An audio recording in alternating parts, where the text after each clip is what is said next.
That's a good positive insecurity. It is. You think it's a such thing as being a positive insecurity? Positive insecurities? Is there such thing as positive insecurities?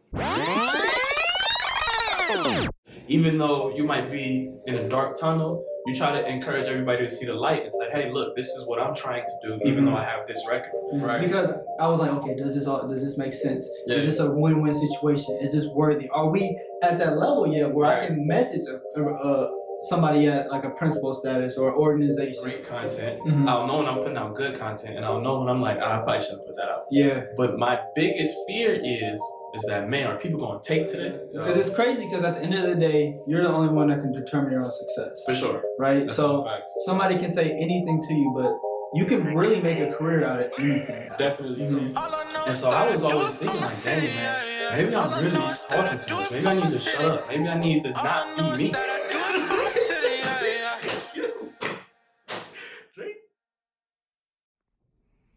Yeah. Setting up. You already know. Do you need help with the spelling? I'm trying to play Now I'll press record on here. You want to see something that's crazy? Yeah, what's up? How Devin feet don't touch the ground. His shoes cool though. Wow, I thought it was something real. Yo, welcome back for another episode of Real Talk. The show where we dive into the grit, the real of every situation, every scenario, sometimes even our own personal lives. Once again, my name is Darrell the Voice. I'm Darrell Sullins, founder and CEO of No Negations. You didn't drop your credentials. I didn't drop my credentials. Host, creator, content creator of the Outrighteous podcast, host of events, many different things, multi-digital media guru. Yo, so today's episode is sponsored by Phoenix Fitness. Now, what today's topic is about is insecurities, okay? How do those insecurities affect your personal life? How do they affect your professional life mainly? And how do they affect you in business? Now, since we talk about insecurities, one of the biggest things that I just realized is that my feet weren't touching the ground. And that hit home. Because I'm so used to my feet not touching the ground that I didn't realize that my feet weren't touching the ground. No, but really though, like, because we used to make fun of you a lot. In like high school, did your height ever... That's really crazy that my feet not touching the ground right now, man. But in high school, did that ever bother you? Nah, because you know what's cool about insecurities?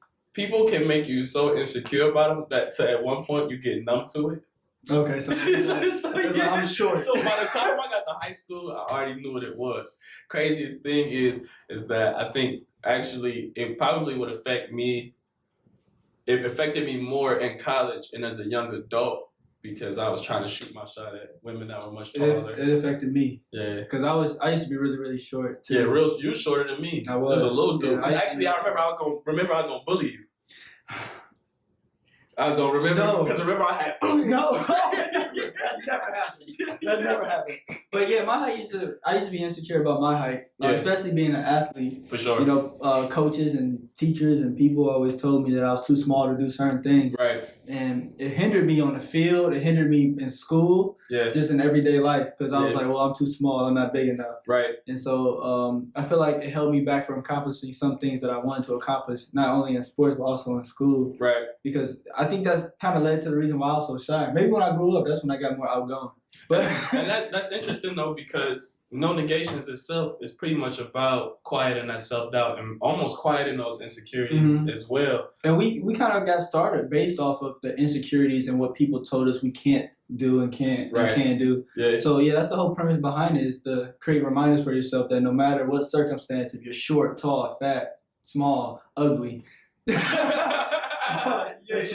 can achieve, you can accomplish. So seriously, yeah. I mean, and even to see you write an entire sentence that's grammatically correct really has been something that is super amazing to me. But let's dive into that for a second. Mm-hmm. So you were saying that No Negations pretty much rooted from insecurities, right? Mm-hmm. And to everybody who's streaming this episode, watching this episode, whether you listen to it at work, watching it at home, I really want you to think about that because how D just said No Negation started from insecurities. My career path in digital media also started from an insecurity. So one of the big things that I was really insecure about from grade school to high school, and you would know a lot about high school, was people always told me like, yo, you talk too much. Yo, you need to stop talking. Yo, I'm gonna put you out of the class if you keep talking. You need to figure out a way where you stop talking.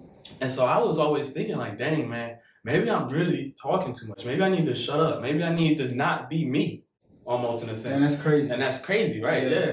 And so I had so many people telling me, yo, Dev, stop talking, to where I started thinking like, okay, I need to not be me. I need to be quiet. I need to try to not say anything. Bro, just think about it though, because the outrighteous media, that's all you do is talk. Yeah. You do the podcast, you do hosting events. Yeah. Now imagine if you shut up. Like, right. Where would you be at? Not where I want to be.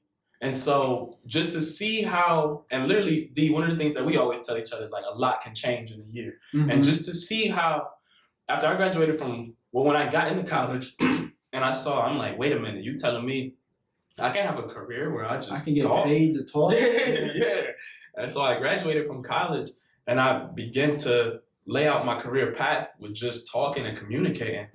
Now I'm looking back at everybody who told me shut up. Like, because it's crazy because at the end of the day, you're the only one that can determine your own success. For sure. Right? That's so somebody can say anything to you, but you can really make a career out of anything now. Definitely. So talking, being shy, you can make a career out of it. So whatever you're insecure, or I don't want to say insecure, whatever you're good at, I think we should highlight on that. I was watching the video of somebody talking about whatever you're gifted at, do that. Right. But I don't agree with that necessarily because just because we may be gifted in doing something don't mean that's something we like to do. And that's a fact. Yeah, because for me, for instance, like growing up, my parents used to always say baseball was my best sport. Right. Like baseball was it. Yeah. But I didn't like baseball. Right. Like, even though I might have been better at baseball, I liked running track and playing football. Right. So that's what I focused on doing. And then because that's what I wanted to do, I was successful at my level in doing that. Yeah. And this is the same thing. Like, you may not necessarily look at what you're gifted at, but what you're good at. So it comes down to perseverance versus belief. Yeah. So a lot of times we believe we can do certain things, but we don't have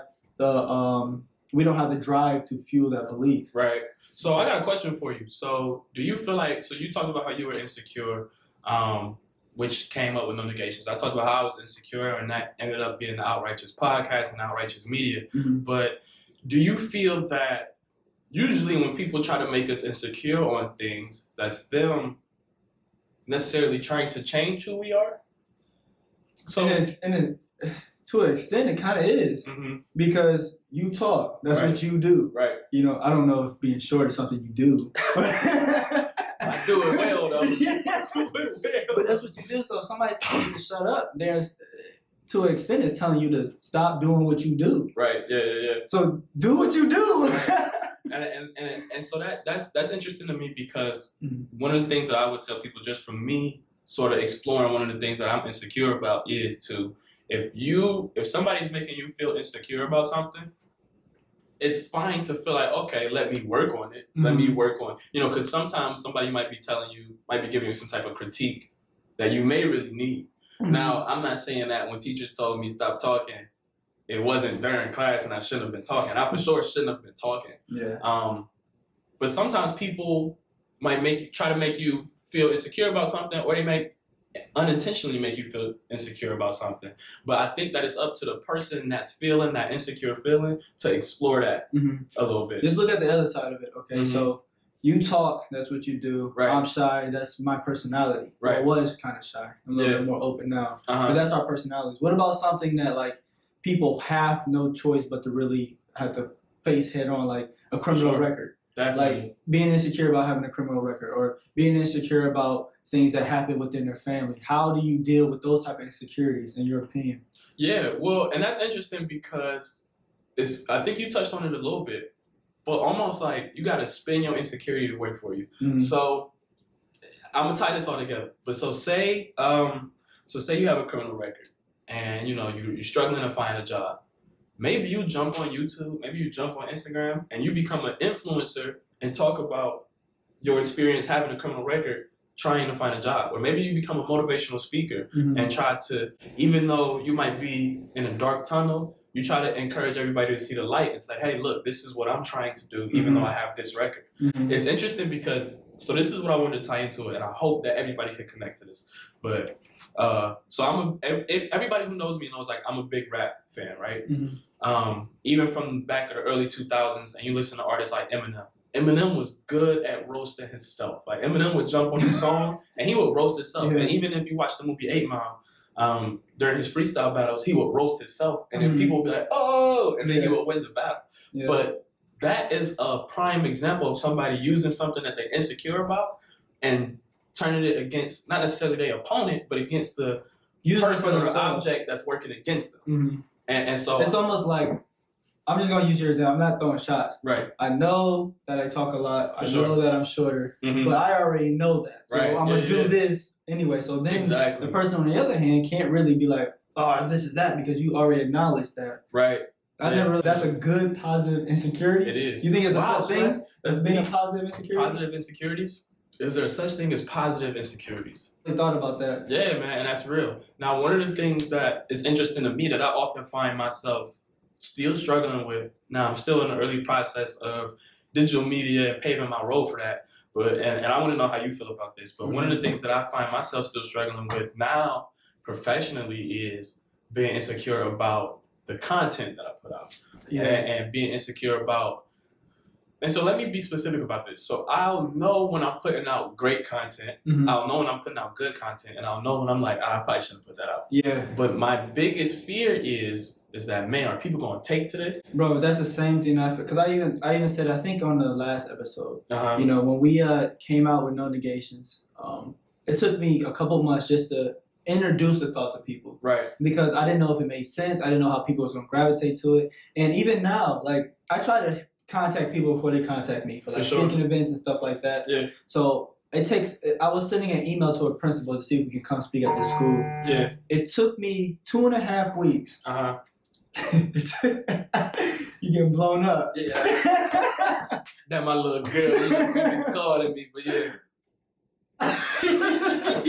Wait, all right, we're not gonna go there. We're not gonna go there. Yeah. But it took me 2.5 weeks to hit the send on that email. Right. Because I was like, okay, does this make sense? Yeah. Is this a win-win situation? Is this worthy? Are we at that level yet where I can message somebody at like a principal status or organization and see if we can come in and speak? For sure. So that's the type of insecurities that I was dealing with. Just in the early process of No Negations. No, that's now. Yeah. Sending those emails is like, are we good enough? That type of thing. Right, yeah. So I definitely understand that. Yeah. So you know what?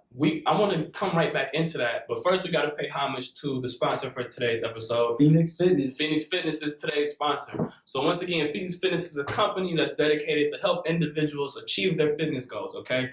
If you're a hardworking mother, or you're a hardworking father, or maybe you a hardworking couple, all right? And you're trying to lose some pounds together for the summer, you're trying to get right, all right? You're going down to Edgewater, you're going to South Beach, you're going to Los Angeles this summer, hit up Phoenix Fitness. Even if you're an athlete, a lot of people who stream this show, they're athletes, and they're looking to take themselves to the next level, whether that next level was college, whether that next level is professional, minor league, whether that next level is high school. Mm-hmm. Hit up Phoenix Fitness. And then I like Phoenix Fitness because doesn't matter what sport you're playing, for the athletes, of course. For sure. They gear the workouts to be specific for that sport. So if you're a volleyball player, you're going to do sport-specific exercises, and football, same thing. So that's another good thing about Phoenix Fitness. Definitely. Yeah. And then also, D, what's their social media tag? You can follow them on Instagram at trainer_hood, yeah. trainer_Willis, on Twitter at Phoenix Fitness 20, Snapchat Phoenix Fitness 2, and I can't see that last one. So and the YouTube is Phoenix Fitness OH. So that's Phoenix Fitness O, capital H. And we'll tag you in the description so you can go there and check them out too. So check out Phoenix Fitness, all right? That's it. That's all we see. Check it out, all right? So D, back to the content. So we was talking about insecurities, how it would affect your professional life. And so one of the big things that like really stood out to me that you did, and I think we may have talked about it before, but when you talked about visiting that prison, going into that situation, of course, well, you know, you have never been in that type of environment before, but like the entire message has to change versus delivering it to somebody who isn't. And it's crazy because we really believe in our message. Right. At No Negation. We believe in it. You know, strong belief triggers the mind to find a way to succeed. We go by that, but it's a totally different point of view when you see somebody listen to your message and then able to relate it directly to their life right there in front of you. Right. So we went down to a prison in the Marietta area, Ohio area. Yeah. And we spoke, and I was on the stage. We spoke to like 60 to 75 inmates. And these guys range from murderers to rapists, all kind of stuff. Yeah. So I was up there talking about perseverance versus belief. And I even said when we first started off that, it doesn't matter. I can come up there and say anything. Yeah. But prisoners are probably going to have the biggest obstacle from when they come out of prison. So I was talking about perseverance versus belief, and how you need that belief needs to have some type of fuel. Right. So after I got done speaking, I was talking to one of the prisoners, and he was telling me how he's in there for 22 years and still has 6 years left. Yeah, it's crazy. Dang, that's a lot. Still has 6 years left. Yeah. But while he was in prison, he got his nursing degree. He was going to school and getting his education. Yeah. But it made me think, these guys they have their situation, they have their circumstance, and they're still utilizing all the tools that they have in front of them to be successful. Yeah. Us, on the other hand, we have all these things in front of us, but we choose not to utilize that. Right. So how can somebody in that circumstance use all of those tools, or use the minimal tools that they have, and we have everything to our expense, and we don't? Definitely. And that's crazy because it's almost, he's an outlier, because I think that insecurity definitely, the root of insecurity comes from circumstance. So, when I'm thinking about times where I got made fun of throughout school and my education, it was because, I didn't come from a family that was like, we gonna put a big thing on fashion or clothes. You're gonna always go to school fresh. It's you're gonna go to school whatever we can afford. And so that was my environment. That was my situation. So then when I went to school and my environment everybody was fresh, and they're like, whoa, what are you wearing? I'm mad insecure about that. And so to see that person be in the environment that they were in and still rise above that insecurity is dope. And one of the things, and just again to tie it into being professional, one of the things that I find myself not struggling with actually, I don't know where in life I learned this. Actually, I'll say this. I learned this through playing sports and being on relays and running track and field. So in a relay, it's 4 people, right? And that's the only way it can work. If you don't have 4 people, you can't run the relay. Get DQ'd. And there was a time where I wasn't on the track at the time I was supposed to be on the track, so I had 3 people, and we got DQ'd. Okay, that has nothing to do with this. Just wanted to share that. Ridiculous, actually. Don't know how anyone can do that. So, whenever, No Negations has a team, Outrighteous has a team, and whenever I'm putting pieces together, I'm literally putting pieces together that are different from me. So what is this person good at that I'm not good at? What viewpoints does this person have that I know for a fact I don't share or that I don't agree with? Yeah. And even a lot of people look at that well, why would I want to make something with somebody I don't agree with? Why would I want to work with somebody that might be much better than me, or somebody that I might have to coach up?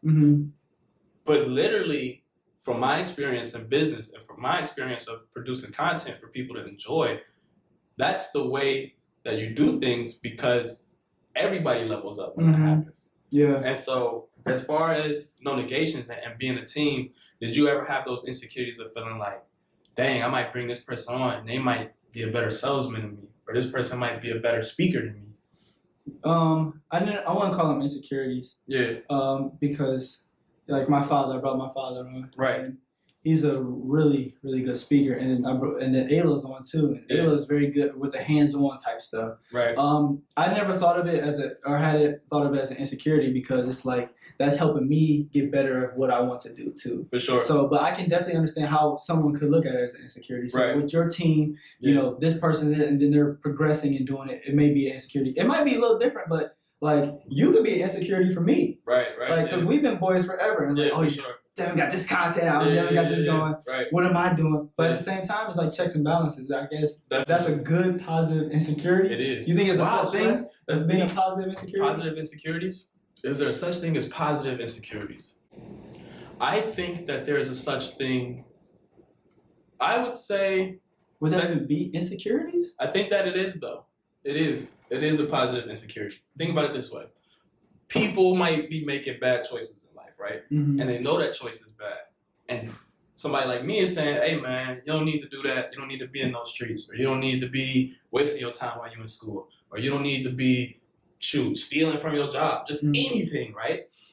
And if that person is doing it to them, they're like, nah, I'm fine. But if I'm constantly telling them, hey, if my message is, yo, stop doing that, yo, you don't need to do that, yo, you don't need to do that, and then they begin to feel that like, man, they're not gonna kick it with me anymore if I keep doing this, or I might lose a friend if I keep doing this. In a sense, they're becoming insecure about their actions. What they're doing. Wow. Yeah. And so I kind of want to bring that question to the people too. Let's bring it. So in our comments, please comment. Do you think there is a such thing as positive insecurities? And explain your answers. Explain. You your can post answers, it somewhere. And post them. And when you post them, you know D can't read, so make sure that you put that put that dash in between the words so he can sound it out. But yeah, I do think that there is a such thing as positive. I can read it. The only reason why I didn't read our sponsor thing is because you got better eyes. You're right, because your contacts, you gotta get them readjusted. You gotta you gotta take your glasses off to see better. But I do think that there's a such thing as positive insecurities. What about you? When you explain like that, I think so. At first, I wasn't sure. But I mean, I don't know. Still like up in the air. Would there be another terminology for it that you could think of? Like not at the top of my head. Yeah. Like I can't really think of a different terminology for. I mean, with that, is that the same thing as like positive reinforcement? No, because positive reinforcement would be more like I'm uplifting you, you know, and supporting you. Wow, that's crazy. Yeah. That's why I want to leave that question for them. Yeah, so we're going to leave that question for the smarter people. People who know more. The better readers. The better spellers. Score better on ACT. Yeah. So that's how we feel about some of our insecurities. Do you got any last comments for the people, man? No, that's it. Maybe just, you know, whatever your insecurity is about. Just what you need to focus on is your goal and the end goal and what you want to achieve in life. Don't let circumstances determine how successful you are in life, because at the end of the day, you're the only one that can determine how successful you really are. That's a fact. So don't let your insecurities or whatever hinder you from your growth. I guess that's my ending. And I think what I would say, just to tag on to that, is if you feel insecure about something, explore that. How we mentioned earlier. Figure out, why do I feel insecure about this? You know, is it a reason that I'm making up in my head? Is it a part of my environment? Is it my family? I don't want to go off on too much. No, go ahead. But do you think it comes down to the company that you keep too? So like my insecurities may be because of the group that I'm hanging out with. But if I switch my group of people where that's the norm, does that change? I think that it does change, because when you look at it like this, right? So I'm keep this extremely transparent. A while ago, I was calling you, and maybe even a few times, I've called you about a friend that I had that I knew wasn't good company, right? And I'm like, yo, man, you know, this is my boy. We've been friends for years. But I feel like if I keep kicking this dude, something is going to happen to me. Whether that something is me getting in trouble with the law, or me losing my life, or me just making a very irresponsible decision. And this was somebody I had known for years. And I became insecure and in our friendship, because I was like, if I stop kicking with this dude, he might think like, they ain't dead, they ain't real, they're fake, they're just like everybody else. And just, I became insecure about being in certain environments and being afraid in certain environments, being very cautious of the actions that I would do. And even like, I wouldn't even introduce certain people to that friend. So I do think that insecurity can be a part of the company you keep. I wouldn't have started Outrighteous Podcast and Outrighteous Media if you wasn't like, yo, what's up with the podcast? When that's coming out? Like, when you said that to me, we were at a No Negations event. And when you said that to me, I'm like, dang, let me shoot to the crib and let me just make this happen. And then let me shoot to Best Buy and just buy this equipment and just get started on it. So yeah, insecurities can definitely be the company you keep. And even on a lighter note, and I don't know if we're going to keep this part or not, but think about it like this, right? That one ugly person that hang with like 6 cute people, they think they cute. They think they cute. And we all know that person. Hey, I might be that person. I might be that person. Hey, so you got to reflect on yourself. Reflect on yourself. Are you that ugly person? Are you that ugly person, man? If you are, hit up Phoenix Fitness. Yeah, Phoenix Fitness, they're helping everybody accomplish their goals. Whether they're ugly We're not. For sure. But yeah, so my last Funny. advice for this episode would just be to really explore what's making you insecure. Where's that insecurity coming from? Is that insecurity something you could spin to work for you, like Eminem did, like we did? Mm-hmm. And really just try your best to defeat that self-doubt, that insecure voice that you hear in your head. Mm-hmm. Once again, thank you for streaming these episodes. Make sure you like, comment, review, DM. Don't DM him. Don't DM him. Don't DM me either. don't. We'll explain that in another episode. But really though, we appreciate. We're 3 episodes in. We appreciate all the views, the streaming, the sure. people commenting. The people who have hit us up and let us know that they really enjoy this content. Mm-hmm. We cannot do this without you all. So shouts out to everybody who has really been supporting us and really sharing this content and just DMing us, letting us know. And I lied. Actually, you can DM both of us. Every week, somebody has DM'd me like a question. Yeah. I take it to Instagram and bring it to people. So for sure. if you want to DM either one of us with a question, we'll take it right to our Instagram and see what the people think. As long as the question ain't like, oh, Div, what's your number? You mad handsome. I know your feet don't touch the ground, but your shoe game crazy. No, you don't have to worry about that. Yeah. Hey, literally, y'all know Devin got on heels right now to make him look taller. I got on platform. But thank you all for streaming this episode. Until next time, we getting out of here, man. Yeah.